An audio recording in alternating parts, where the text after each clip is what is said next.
Okay, and now the poem is called Message. It's like morning daybreak, the way the warming brightness in your eyes would rise in you. That drawing breath of anticipation, the quietude of the moment you gently crane your body at the seashore, the tremble in your vulnerable fingers, carefully holding in your hands a glass bottle like an envelope, like the most precious piece of jewelry ever known. Staring out at the edge of the universe, at the threshold of your entire life, at these fragile strands in you that you had promised in your youth that you could have kept, carried to another, and left untorn. You wipe back a tear and wordlessly open the bottle. For a moment, there is a pause, a glance anxiously in the face of all fear, hoping against every uncertainty, and finally, with the leap of your heart, you pull out this handwritten letter from me, slowly turning it over in your hands.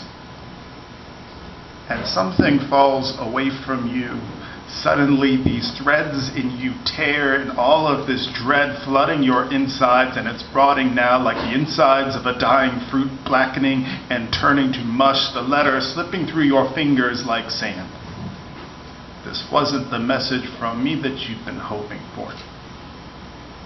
And this sweeping wave of grief, of confusion, of fury, of broken trust, how this glass bottle has slipped away from you, fallen, and left to shatter. And in the wake, what excuse do I have? My words, dry and barren like open but empty graves, that serious, motionless expression like death, like nothing, made bitter by the sweetness of the lullaby of my voice that had promised not to leave. All of these jagged pieces I've left you. How sharp all these edges are, this broken mess of you I've made. What are any of my words worth now? I'll say I tried to make it to you, how I tried to send a word, how I've been trying to navigate the seas without getting shipwrecked on these rocks, or torn to shreds by sirens, or swallowed by the waves, how lost I have become.